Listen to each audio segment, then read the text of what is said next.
सावित्री ब्रह्मरे ओम जाप जपन्ते हंसा ज्ञान योग संयोग करे नाभि कमल में विष्णु शंकर लक्ष्मी सचवासे जाप जपन्ते हंसा जानत गंगा दासे है हृदय कमल महादेव देव सती पार्वती संगे है सोम जाप जपन्ते हंसा ज्ञान योग बलरंगे है कंठ कमल में विद्या ज्ञान जानन दासे चक्रम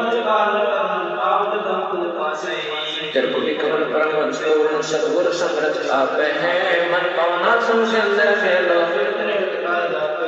सहज कमल आप साहेब जो फूलन मद गंदे है पूरे जगदीश योगी सब समृत।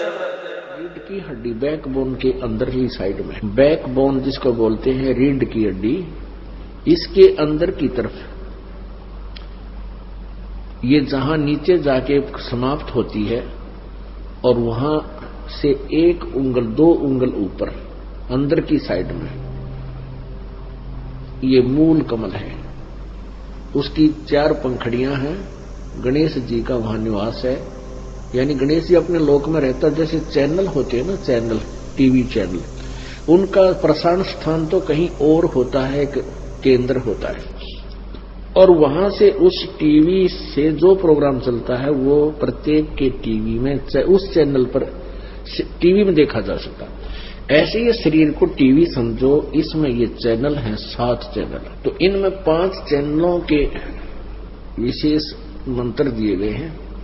तो इस मूल कमल का जो चैनल है ये गणेश जी के विषय में, उसके लोक के बारे में सब प्रक्रिया बता देता है जब ये खुल जाता है।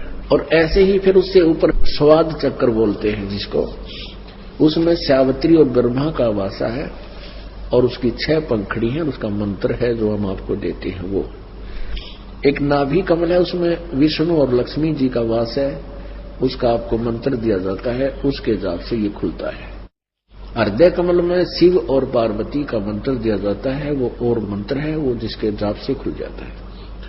ऐसे ही यहाँ कंठ कमल में दुर्गा का वास है, दुर्गा का भी आपको मंत्र दिया जाता है, जिससे दुर्गा वाला कमल खुल जाता है। फिर हम यहाँ से बरी हो जाते हैं, फिर त्रिकुटी पर जाने योग्य हमारी कमाई बन जाती है। तो हम सबसे पहले आपको मंत्र दिया जाता है जो पार्वती को प्राप्त हुआ, और वो कितनी अमर हुई। हमने इसका प्रतिफल नहीं लेना इस मंत्र का, हमने इसका ऋण उतारना है इनका, जो क्योंकि मूल कमलों के नंबर महाविष्णु महेश इनके स्वामी हैं। और प्रत्येक प्राणी ने, जिसने अपने सतलोक चलना है, स्वघर जाना है या स्वर्ग जाना है, जहां की साधना करता, सबसे पहले उसको इन कमलों के अंदर से गुजरकर जाना पड़ेगा।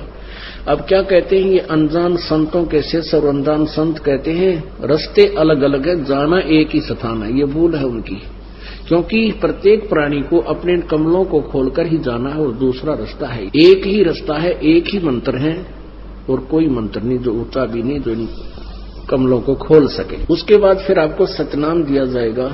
सतनाम में एक तो ओम मंत्र है, एक तत् मंत्र गुप्त है, जो फिर ओम मंत्र तो सहस्रार कमल तक आपका 7 त्रिकुटी पर साथ देगा, सहस्रार कमल तक इसकी पहुंच है। उसके बाद जो तत् मंत्र गुप्त है ये दास देगा, वो मंत्र फिर आपको पार ब्रह्म के लोक से पार करेगा।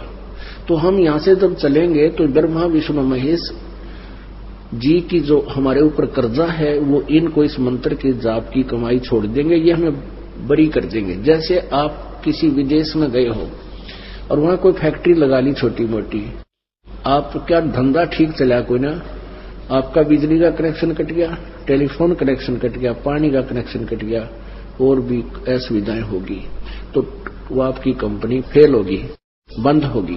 तो उसके लिए क्या होता है कि कोई जिम्मेवार व्यक्ति सरकार को मिल जाए, वो गारंटर बन जाए और फिर उनके सभी कनेक्शन चालू करवा देता है और उसको फिर ऐड दे देता है कि आप कमाई करके इनके बिल भरना शुरू करो। तो फिर वो फैक्ट्री फिर चालू हो जाती है, धनी हो जाता है। तो ऐसे आप युगों युगों से अपनी पुरानी कमाई खाकर निर्धन हो चुके हो, सब पर आपत्तियां आने लगी हैं, और अब आपको वो मंत्र दिए जाएंगे जिनसे आप इनकी कमाई करके, ये पूजा नहीं है ब्रह्मा विष्णु महेश की, ये तो मजदूरी है, हमारा कर्तव्य है। हमने बैंक से लोन ले रखा है, उसका बैंक का लोन भर देंगे, वो प्रसन्न होंगे और खुश हो जाएंगे, आपको लोन से बरी कर देंगे। ऐसे ही बिजली वालों के हम बिल भरते रहेंगे, खुश होकर बिजली देते रहेंगे और हमें जो पुराना बिल है वो भी पूरा भर देंगे। कर्जा उतर जाएगा तो वो हमें सब सुविधाएं देंगे। ऐसे ये हमने साधना